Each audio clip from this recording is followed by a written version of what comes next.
हरे कृष्ण, जय श्री हरि। प्यारे भक्तों, रसपान करेंगे फाल्गुन पूर्णिमा की व्रत कथा। फाल्गुन पूर्णिमा का व्रत हिंदू धर्म में विशेष महत्व है। यह व्रत फाल्गुन मास की पूर्णिमा तिथि को रखा जाता है और इसी दिन होली का पर्व भी मनाया जाता है। धार्मिक मान्यता के अनुसार इस दिन व्रत रखने और विधि विधान के साथ पूजा करने, साथ में कथा सुनने से पुण्य की प्राप्ति होती है और जीवन में सुख समृद्धि आती है। इस दिन गंगा स्नान, हवन और दान करने से पापों का नाश होता है।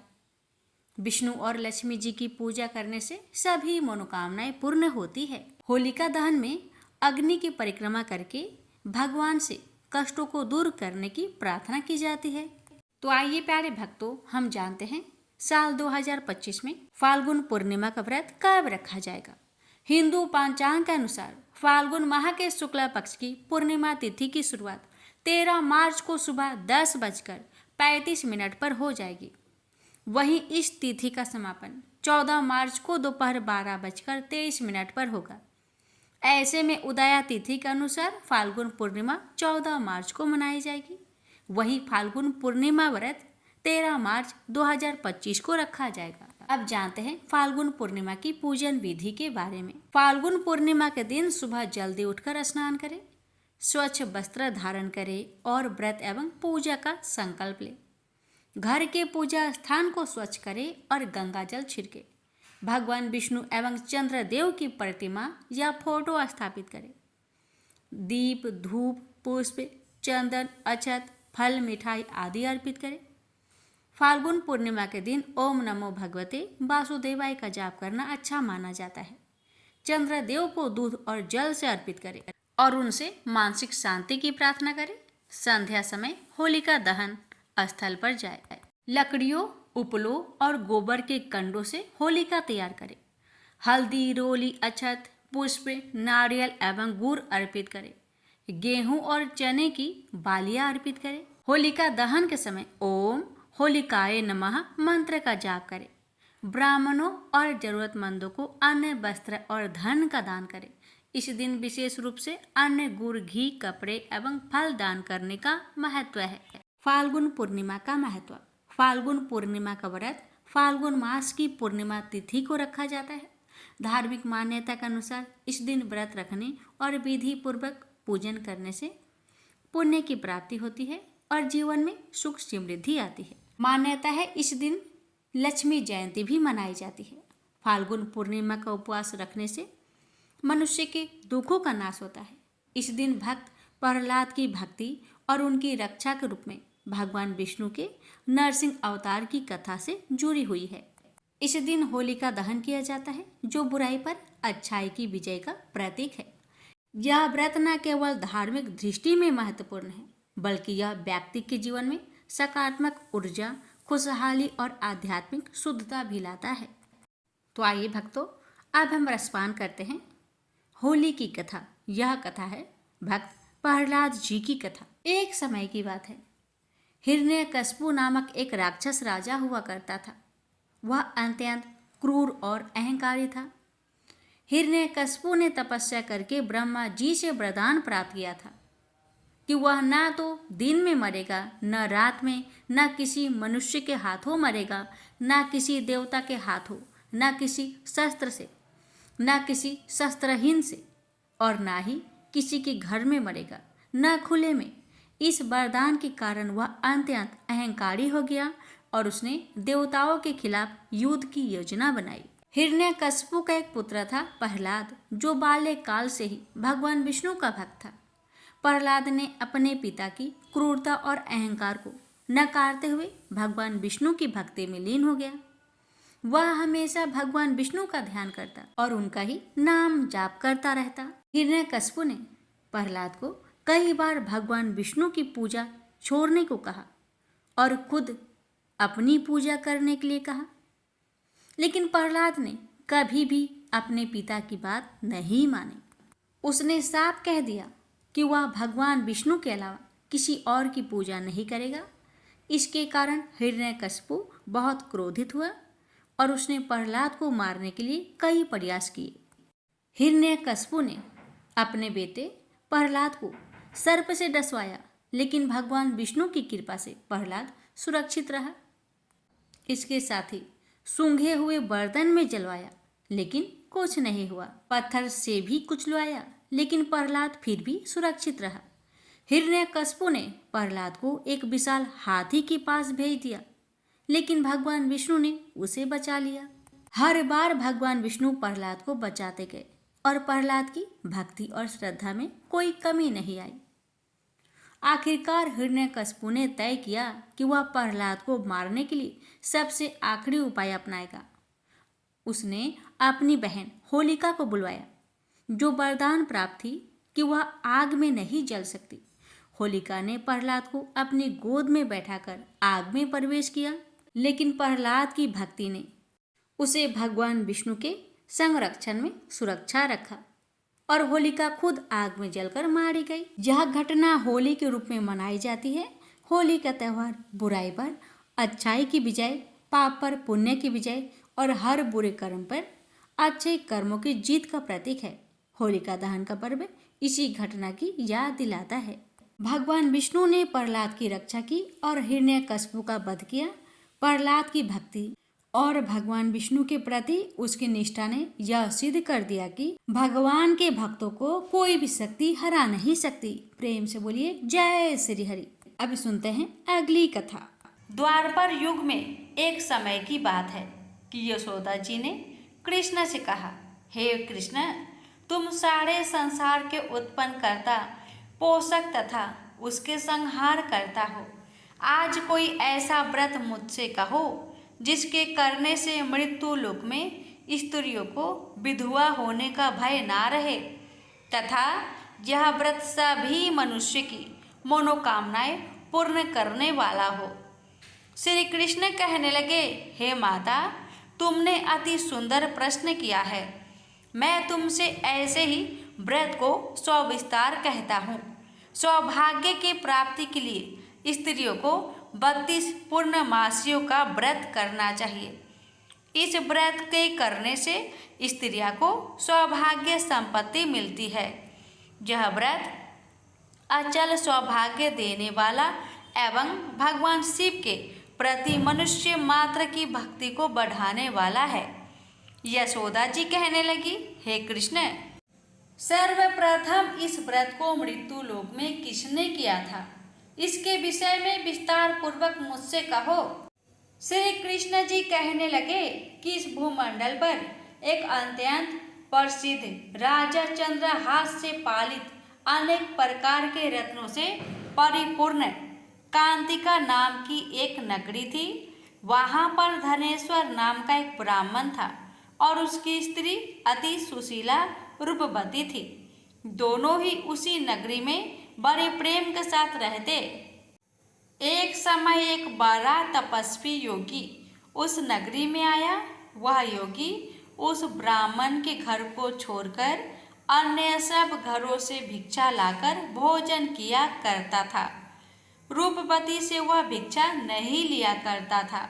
उस योगी ने एक दिन रूपवती से भिक्षा न लेकर किसी अन्य घर से भिक्षा लेकर गंगा किनारे जाकर भिक्षान्न को प्रेम पूर्वक खा रहा था कि धनेश्वर ने योगी का यह सब कार्य किसी प्रकार से देख लिया। अपनी भिक्षा के अनादर से दुखी होकर धनेश्वर योगी से बोला, महात्मन, आप सब घरों से भिक्षा लेते हैं, परंतु मेरे घर की भिक्षा कभी भी नहीं लेते, इसका कारण क्या है? योगी ने कहा कि निसंतान के घर की भीख पतितों के अन्न के तुल्य होती है और जो पतितों का अन्न खाता है वो भी पतित हो जाता है। चूंकि तुम निसंतान हो, अतः पतित हो जाने के भय से मैं तुम्हारे घर की भिक्षा नहीं लेता हूँ। धनेश्वर यह बात सुनकर अपने मन में बहुत दुखी हुआ और हाथ जोड़कर योगी के पैरों पर गिर पड़ा तथा अंतर्भाव से कहने लगा, हे महाराज, यदि ऐसा है तो आप मुझको पुत्र प्राप्ति का उपाय बतलाइए। आप सर्वज्ञ हैं, मुझ पर अवश्य ही यह कृपा कीजिए। धन की मेरे घर में कोई कमी नहीं, परंतु मैं पुत्र न होने के कारण अत्यंत दुखी हूँ। आप मेरे इस दुख का हरण करें, आप सामर्थ्यवान हैं। यह सुनकर योगी कहने लगे, हे ब्राह्मण, तुम चंडी की आराधना करो। घर आकर उसने अपने स्त्री से सब वृत्तांत कहा और स्वयं तप के निमित्त वन में चला गया। वन में जाकर उसने चंडी की उपासना की और उपवास किया। चंडी ने 16वें दिन उसको सपने में दर्शन दिया और कहा, हे धनेश्वर, जा तेरे पुत्र होगा, परंतु वह 16 वर्ष की आयु में ही मृत्यु को प्राप्त हो जाएगा। यदि तुम दोनों स्त्री पुरुष 32 पूर्णमासियों का व्रत विधि पूर्वक करोगे तो वह दीर्घ आयु होगा। जितनी तुम्हारी सामर्थ्य हो, आटे के दिए बनाकर शिव जी का पूजन करना, परंतु पूर्णमासी को 32 जौ जाने चाहिए। प्रातःकाल होने पर इस स्थान के समीप ही तुम्हें एक आम का वृक्ष दिखाई देगा। उस पर तुम चढ़कर एक फल तोड़कर शीघ्र अपने घर चले जाना। अपनी स्त्री से सब वृत्तांत कहना। ऋतु स्नान के पश्चात स्वच्छ होकर शंकर जी का ध्यान करके उस फल को खा लेगी। तब शंकर भगवान की कृपा से उसको गर्भ हो जाएगा। जब वह ब्राह्मण प्रातःकाल उठा तो उसने उस स्थान के पास ही एक आम का वृक्ष देखा, जिस पर एक अत्यंत सुंदर आम का फल लगा हुआ था। उस ब्राह्मण ने उस आम के वृक्ष पर चढ़कर उस फल को तोड़ने का प्रयत्न किया, परंतु वृक्ष पर कई प्रकार प्रयत्न करने पर भी वह ना चढ़ पाया। तब तो उस ब्राह्मण को बहुत चिंता हुई और विघ्न विनाशक गणेश जी की वंदना करने लगा। हे दयानिधे, अपने भक्त के विघ्नों का नाश करके उनके मंगल कार्य को करने वाले, दुष्टों का नाश करने वाले, रिद्धि सिद्धि के देने वाले, आप मुझ पर कृपा करके इतना बल दे कि मैं अपने मनोरथ को पूर्ण कर सकूं। इस प्रकार श्री गणेश जी की प्रार्थना करने पर उनकी कृपा से धनेश्वर वृक्ष पर चढ़ गया और उसने एक अति सुंदर आम का फल देखा। उसने विचार किया कि जो वरदान से फल मिला था वह यह है और कोई फल दिखाई नहीं देता। उस धनेश्वर ब्राह्मण ने जल्दी से उस फल को तोड़कर अपनी स्त्री को लाकर दिया और उसकी स्त्री ने अपने पति के कथन अनुसार उस फल को खा लिया और वह गर्भवती हो गई। देवी जी की असीम कृपा से उसे एक अत्यंत सुंदर पुत्र उत्पन्न हुआ, जिसका नाम उन्होंने देवी दास रखा। माता पिता के हर्ष और शोक के साथ वह बालक शुक्ल पक्ष के चंद्रमा की भांति अपने पिता के घर में बढ़ने लगा। भवानी की कृपा से वह बालक बहुत ही सुंदर, सुशील और विद्या पढ़ने में बहुत ही निपुण हो गया। दुर्गा जी की आज्ञा अनुसार उसकी माता ने 32 पूर्णमासी का व्रत रखना प्रारंभ कर दिया था, जिससे उसका पुत्र बड़ी आयु वाला हो जाए। 16वां वर्ष लगते ही देवी दास के माता पिता को बड़ी चिंता हो गई कि कहीं उनके पुत्र की इस वर्ष मृत्यु ना हो जाए। इसलिए उन्होंने अपने मन में विचार किया कि यदि यह दुर्घटना उनके सामने हो गई तो वे कैसे सहन कर सकेंगे। अस्तु उन्होंने देवी दास के मामा को बुलाया और कहा कि हमारी इच्छा है कि देवी दास 1 वर्ष तक काशी में जाकर विद्या अध्ययन करे और उसको अकेला भी नहीं छोड़ना चाहिए। इसलिए साथ में तुम चले जाओ और 1 वर्ष के पश्चात इसको वापस लौटा लाना। सब प्रबंध करके उसके माता पिता ने काशी जाने के लिए देवीदास को एक घोड़े पर बैठाकर उसके मामा को उसके साथ कर दिया, किंतु यह बात उसके मामा या किसी और से नहीं कही। धनेश्वर ने सपत्नीक अपने पुत्र की मंगल कामना तथा दीर्घ आयु के लिए भगवती दुर्गा की आराधना और पूर्णमासियों का व्रत करना आरंभ कर दिया। इस प्रकार बराबर 32 पूर्णमासी का व्रत पूरा किया।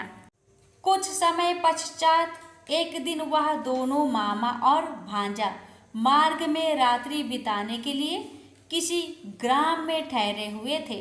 उस दिन उस गांव में एक ब्राह्मण की अत्यंत सुंदरी, सुशीला, विदुषी और गुणवती कन्या का विवाह होने वाला था। जिस धर्मशाला के अंदर वर और उसकी बारात ठहरी हुई थी, उस धर्मशाला में देवीदास और उसके मामा भी ठहरे हुए थे। संयोगवश कन्या को तेल आदि चढ़ाकर मंडप आदि का कृत्य किया गया तो लगन के समय वर को धनुर्वात हो गया। अस्तु वर के पिता ने अपने कुटुंबियों से परामर्श करके निश्चय किया कि यह देवीदास मेरा पुत्र जैसा ही सुंदर है, मैं इसके साथ ही लगन करा दूं और बाद में विवाह के अन्य कार्य मेरे लड़के के साथ हो जाएंगे। ऐसा सोचकर देवीदास के मामा से जाकर बोला कि तुम थोड़ी देर के लिए अपने भांजे को हमें दे दो, जिससे विवाह के लग्न का सब कृत्य सुचारू रूप से हो सके। तब उसका मामा कहने लगा कि जो कुछ भी मधुपर्क आदि कन्यादान के समय वर को मिली वह सब हमें दिया जाए, तो मेरा भांजा इस बारात का दूल्हा बन जाएगा। यह बात वर के पिता ने स्वीकार कर लेने पर उसने अपना भांजा वर बनने को भेज दिया और उसके साथ सब विवाह कार्य रात्रि में विधि पूर्वक संपन्न हो गया। पत्नी के साथ वह भोजन न कर सका और अपने मन में सोचने लगा कि न जाने यह किसी स्त्री होगी। वह एकांत में इसी सोच में गर्म निश्वास छोड़ने लगा तथा उसकी आंखों में आंसू भी आ गया। तब वधू ने पूछा कि क्या बात है, आप इतने उदासीन व दुखी क्यों हो रहे हैं? तब उसने सब बातें जो वर के पिता व उसके मामा में हुई थी उसको बतला दी। तब कन्या कहने लगी कि यह ब्रह्म विवाह के विपरीत हो कैसे सकता है? हे देव, ब्राह्मण और अग्नि के सामने मैंने आपको ही अपना पति बनाया है, इसलिए आप ही मेरे पति हैं। मैं आपकी ही पत्नी रहूंगी, किसी अन्य की कदापि नहीं। तब देवीदास ने कहा, ऐसा मत करिए, क्योंकि मेरी आयु बहुत थोड़ी है। मेरे पश्चात आपकी क्या गति होगी, इन बातों को अच्छी तरह विचार लो। परंतु वह दृढ़ विचार वाली थी, बोली कि जो आपकी गति होगी वही मेरी गति होगी। हे स्वामी, आप उठिए और भोजन करिए, आप निश्चय ही भूखे होंगे। इसके बाद देवीदास और उसकी पत्नी दोनों ने भोजन किया तथा शेष रात्रि वे सोते रहे। प्रातःकाल देवीदास ने अपनी पत्नी को 3 नगों से जड़ी हुई एक अंगूठी दी, एक रुमाल दिया और बोला, हे प्रिय, इसे लो और संकेत समझकर स्थिर चित हो जाओ। मेरा मरण और जीवन जानने के लिए एक पुष्प वाटिका बना लो, उसमें सुगंधी वाली एक नौ मल्लिका लगा लो, उसको प्रतिदिन जल से सींचा करो और आनंद के साथ खेलो कूदो तथा उत्सव मनाओ। जिस समय और जिस दिन मेरा प्रांत होगा ये फूल सूख जाएंगे और जब ये फिर हरे हो जाए तो जान लेना कि मैं जीवित हूँ। यह बात निश्चय करके समझ लेना, इसमें कोई संचय नहीं है। यह समझाकर वह चला गया। प्रातःकाल होते ही वहां पर गाजे बाजे बजने लगे और जिस समय विवाह के कार्य समाप्त करने के लिए वर तथा सब बाराती मंडप में आए तो कन्या ने वर को भली प्रकार से देखकर अपने पिता से कहा, यह मेरा पति नहीं है, मेरा पति वही है जिसके साथ रात्रि में मेरा पानी ग्रहण हुआ था। इसके साथ मेरा विवाह नहीं हुआ है।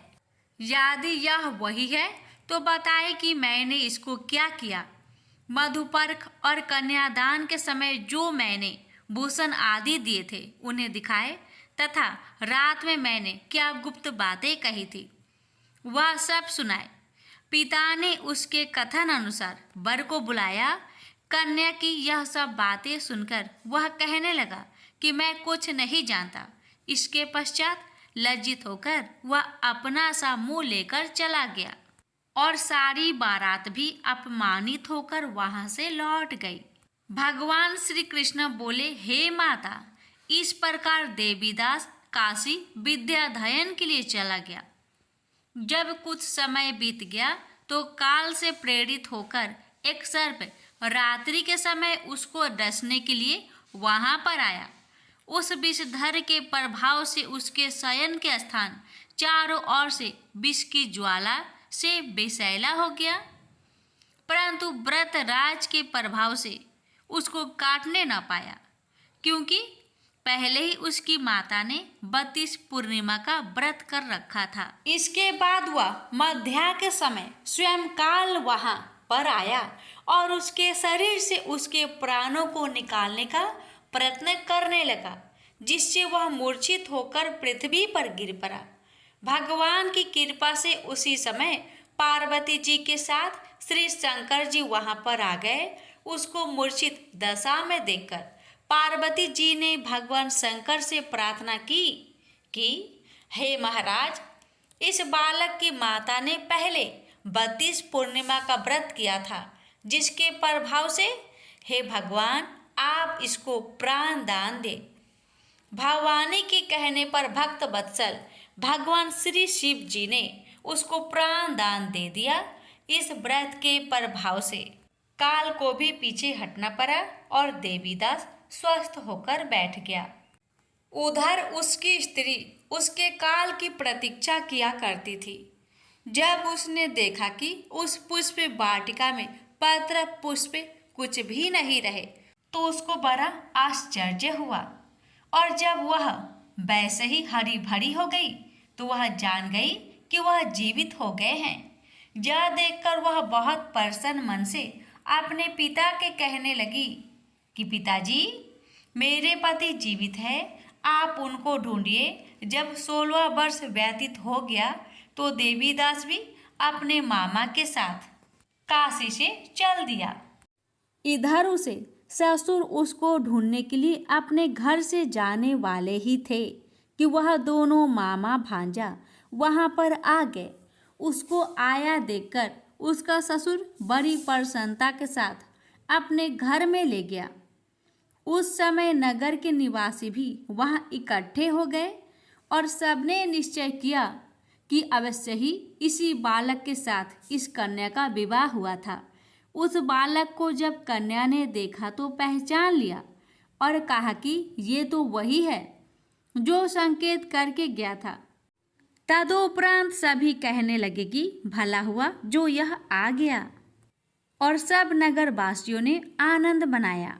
कुछ दिन बाद देवीदास अपनी पत्नी और माता के साथ अपने ससुर के घर से बहुत सा उपहार आदि लेकर अपने घर के लिए प्रस्थान किया।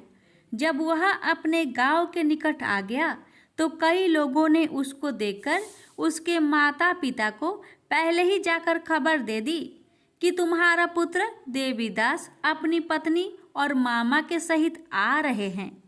ऐसा समाचार सुनकर पहले तो उन्हें विश्वास ही नहीं हुआ, किंतु जब और लोगों ने भी आकर उनकी बात का समर्थन किया तो उनको बड़ा आश्चर्य हुआ। लेकिन थोड़ी देर में देवीदास ने आकर अपने माता पिता के चरणों में अपना सिर रखकर प्रणाम किया और उसकी पत्नी ने अपने सास ससुर के चरणों को स्पर्श किया तो माता पिता ने अपने पुत्र और पुत्र वधू को अपने हृदय से लगा लिया और दोनों की आंखों में प्रेम अश्रु बह चले। अपने पुत्र और पुत्र वधू के आने की खुशी में धनेश्वर ने बड़ा भारी उत्सव किया और ब्राह्मणों को भी बहुत सी दान दक्षिणा देकर प्रसन्न किया। श्री कृष्ण जी कहने लगे कि इस प्रकार धनेश्वर 32 पूर्णिमाओं की व्रत के प्रभाव से पुत्रवान हो गया। जो भी स्त्रियां इस व्रत को करती है वे जन्म जन्मांतर में वैधव का दुख नहीं भोगती और सदैव सौभाग्यवती रहती है। यह मेरा वचन है, इसमें कोई संदेह नहीं मानना। यह व्रत पुत्र पौत्रों को देने वाला तथा संपूर्ण मनोकामनाओं को पूर्ण करने वाला है।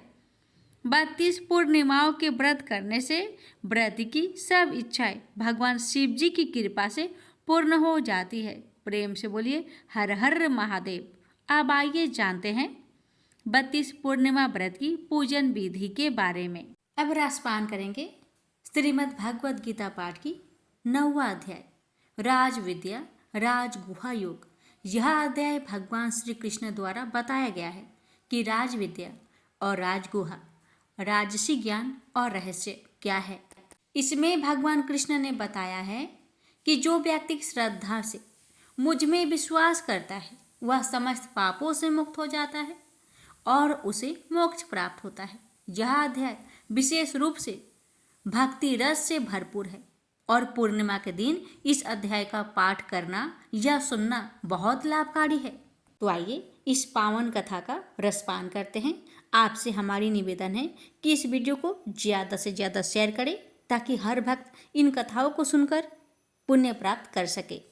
प्रेम से बोलिए हरे कृष्णा। श्री भगवान ने कहा, हे अर्जुन, अब मैं तुझे ईर्ष्या न करने के लिए इस परम गोपनीय ज्ञान को अनुभव सहित करता हूँ, जिसको जानकर तू इस दुख रूपी संसार से मुक्त हो सकेगा। यह ज्ञान सभी विद्याओं का राजा, सभी गोपनीयों से भी अति गोपनीय, परम पवित्र, परम श्रेष्ठ है। यह ज्ञान धर्म के अनुसार सुखपूर्वक कर्तव्य कर्म के द्वारा अविनाशी परमात्मा का प्रत्यक्ष अनुभव कराने वाला है। हे परंतप, इस धर्म के प्रति श्रद्धा न रखने वाले मनुष्य मुझे न प्राप्त होकर जन्म मृत्यु रूपी मार्ग से इस संसार में आते जाते रहते हैं। मेरे कारण ही यह सारा संसार दिखाई देता है और मैं ही इस संपूर्ण जगत में अदृश्य शक्ति रूप में सभी जगह स्थित हूँ। सभी प्राणी मुझ में ही स्थित है, परंतु मैं उनमें स्थित नहीं हूँ। हे अर्जुन, यह मेरी ऐश्वर्य पूर्ण योग शक्ति को देख। यह संपूर्ण सृष्टि मुझ में कभी स्थित नहीं रहती है, फिर भी मैं सभी प्राणियों का पालन पोषण करने वाला हूँ और सभी प्राणियों में शक्ति रूप में स्थित हूँ, परंतु मेरा आत्मा सभी प्राणियों में स्थित नहीं रहता है, क्योंकि मैं ही सृष्टि का मूल कारण हूँ। इस प्रकार सभी जगह बहने वाली महान वायु सदैव आकाश में स्थिर रहती है, उसी प्रकार सभी प्राणी मुझ में स्थिर रहते हैं। हे कुंती पुत्र, कल्प के अंत में सभी प्राणी मेरे प्रकृतिक में प्रवेश करके विलीन हो जाते हैं और अगले कल्प के आरंभ में उनको अपनी इच्छा शक्ति से फिर उत्पन्न करता हूँ। 84 लाख योनियों में सभी प्राणी अपनी इच्छा शक्ति के कारण बार बार मेरी इच्छा शक्ति से विलीन उत्पन्न होते रहते हैं। यह सभी पूर्ण रूप से स्वतः मेरी इच्छा शक्ति के अधीन होते हैं। हे धनंजय, यह सभी कर्म मुझे बांध नहीं पाते, क्योंकि मैं उन कार्यों में बिना किसी फल की इच्छा से उदासीन भाव से स्थिर रहता हूँ। हे कुंती पुत्र, मेरी अक्षयता, मैं मेरी भौतिक प्रकृति सभी चर तथा अचर जीव उत्पन्न और विनिष्ट करती रहती है। इसी कारण से यह संसार परिवर्तनशील है। मूर्ख मनुष्य मुझे अपने ही समान निष्कृष्ट शरीर आधार वाला समझते हैं, इसलिए वह सभी जीव आत्माओं का परम ईश्वर वाले मेरे स्वभाव को नहीं समझ पाते। ऐसे मनुष्य कभी न पूर्ण होने वाली आशा में, कभी न पूर्ण होने वाले कर्मों में और कभी न प्राप्त होने वाले ज्ञान में विशेष रूप से मोहग्रस्त हुए मेरी मोहने वाली भौतिक प्रकृति की ओर आकर्षित होकर निश्चित रूप से राक्षसी वृत्ति और असुरी स्वभाव धारण किए रहते हैं। ये पृथा पुत्र मोह से मुक्त हुए महापुरुष देवीय स्वभाव को धारण करके मेरी शरण ग्रहण करते हैं और मुझको सभी जीव आत्माओं का उद्यम जानकर अनन्य भाव से मुझ अविनाशी का स्मरण करते हैं। ऐसे महापुरुष दृढ़ संकल्प से प्रयत्न करके निरंतर मेरे नाम और महिमा का गुणगान करते हैं और सदैव मेरी पूजा में स्थिर होकर मुझे बार बार प्रणाम करते हुए मेरी पूजा करते हैं। कुछ मनुष्य ज्ञान के अनुशीलन द्वारा यज्ञ करके, कुछ मनुष्य मुझे एक ही तत्व जानकर, कुछ मनुष्य अलग अलग तत्व जानकर अनेक विधियों से निश्चित रूप से मेरे विश्व स्वरूप की पूजा करते हैं। हे अर्जुन, मैं ही वैदिक कर्म कांड को करने वाला हूँ, मैं ही यज्ञ हूँ, मैं ही पितरों को दिए जाने वाला तर्पण हूँ, मैं ही जड़ी बूटी रूप में औषधि हूँ, मैं ही मंत्र हूँ, मैं ही घृत हूँ, मैं ही अग्नि हूँ और मैं ही हवन में दी जाने वाली आहुति हूँ।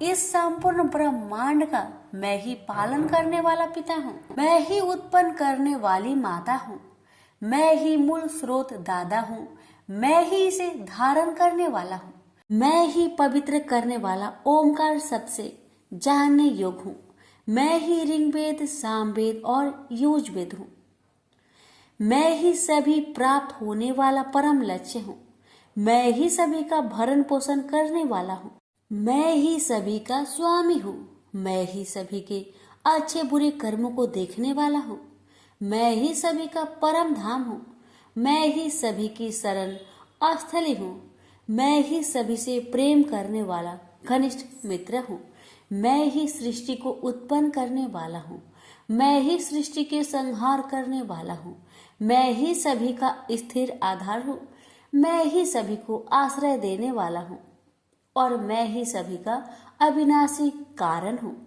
हे अर्जुन, मैं ही सूर्य रूप में तपकर जल को भाप रूप में रोककर बारिश रूप में उत्पन्न करता हूँ, मैं ही निश्चित रूप से अमर तत्व हूँ, मैं ही मृत तत्व हूँ, मैं ही सत्य रूप में सत्य हूँ और मैं ही असत्य रूप में पदार्थ हूँ। जो मनुष्य तीनों वेदों के अनुसार यज्ञों के द्वारा मेरी पूजा करके सभी पापों से पवित्र होकर सोमरस को पीने वाले के स्वर्ग लोकों की प्राप्ति के लिए प्रार्थना करते हैं, वह मनुष्य अपने पुण्य के फल स्वर्ग इंद्रलोक में जन्म को प्राप्त होकर स्वर्ग में देवी देवताओं वाले सुखों को भोगते हैं। वह जीव आत्मा उस विशाल स्वर्ग लोक के सुखों का भोग करके पुण्य फलों के समाप्त होने पर इस मृत्यु लोक में पुनः जन्म को प्राप्त होते हैं। इस प्रकार तीनों वेदों के सिद्धांतों का पालन करके सांसारिक सुख की कामना वाले मनुष्य बार बार जन्म और मृत्यु को प्राप्त होते हैं। जो मनुष्य एकमात्र मुझे लक्ष्य मानकर अनन्य भाव से मेरी स्मरण करते हुए कर्तव्य कर्म द्वारा पूजा करते हैं, जो सदैव निरंतर मेरी भक्ति में लीन रहता है, उस मनुष्य की सभी आवश्यकताएं और सुरक्षा की जिम्मेदारी मैं स्वयं निभाता हूँ। हे कुंती पुत्र, जो भी मनुष्य श्रद्धा पूर्वक भक्ति भाव से अन्य देवी देवताओं को पूजा करते हैं, वह भी निश्चित रूप से मेरी ही पूजा करते हैं, किंतु उनका वह पूजा करना अज्ञानता पूर्ण मेरी प्राप्ति की विधि से अलग त्रुटि पूर्ण होता है।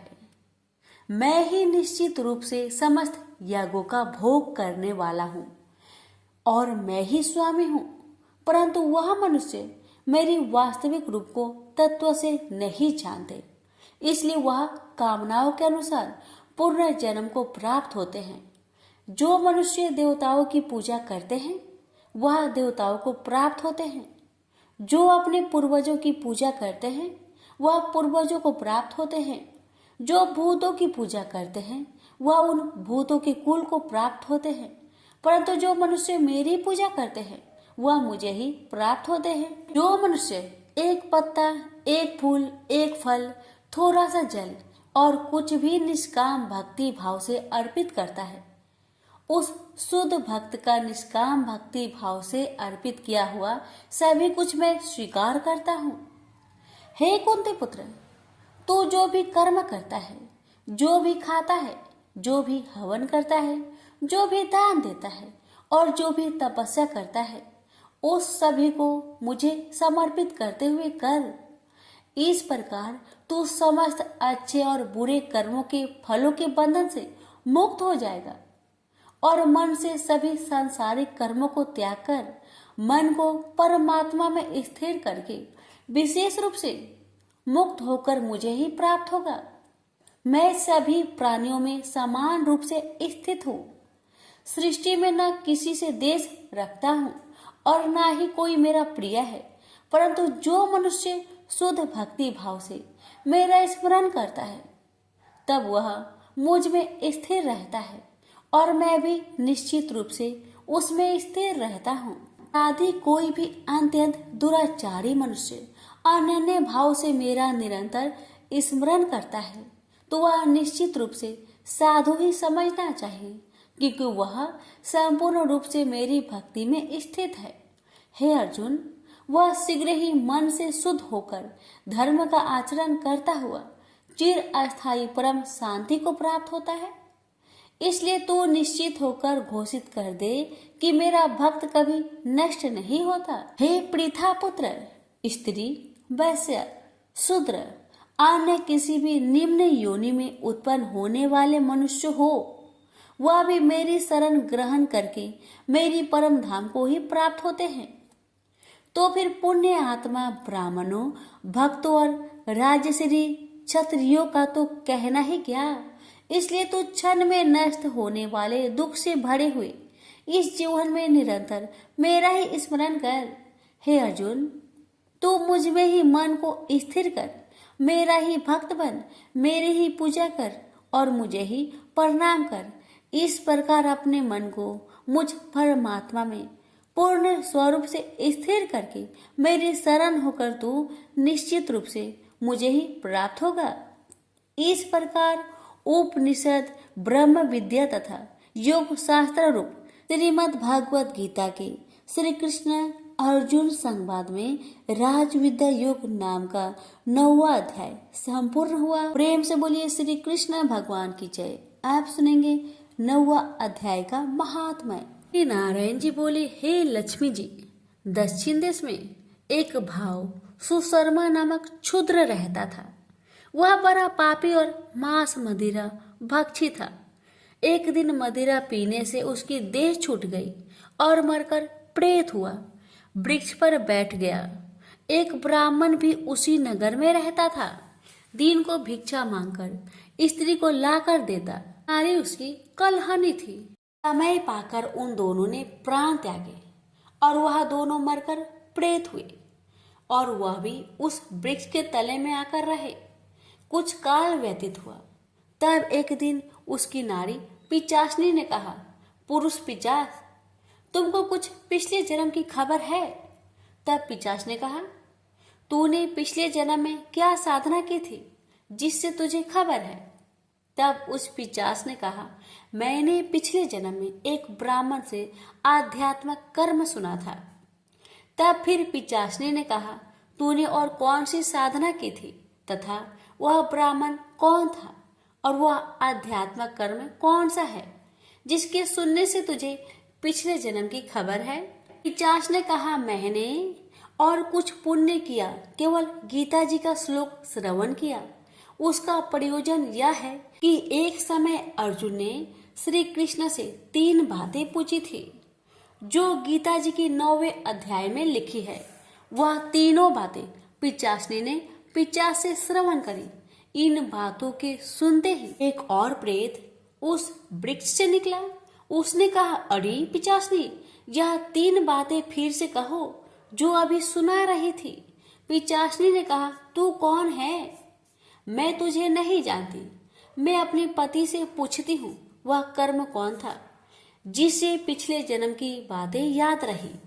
तब उसके पति ने पुनः तीनों बातें सुनाई जिनके सुनते ही वह तीनों प्रेत योनि से छुटकर देव देही धारण कर विमानों पर बैठकर बैकुंठ को गए।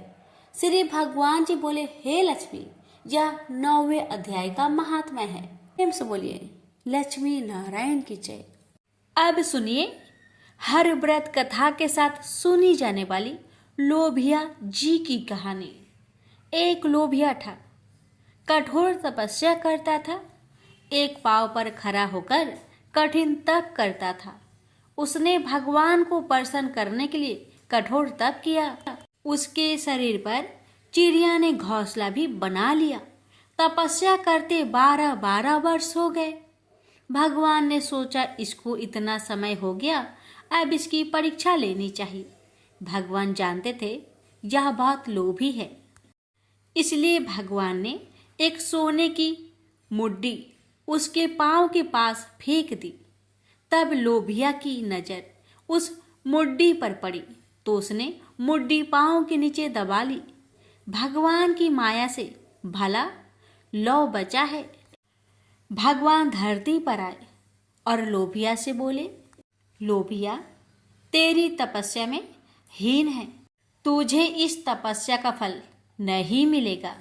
तब लोभिया ने अपनी गलती मानी और भगवान के चरण पकड़ लिए और पूछा, हे भगवान, इस तपस्या का हीन कैसे जाएगा। तब भगवान जी को उस पर दया आ गई और उन्होंने कहा, यदि रोटी बनाकर आखिरी रोटी कुत्ते की नहीं बनाई तो फल तुझे मिलेगा।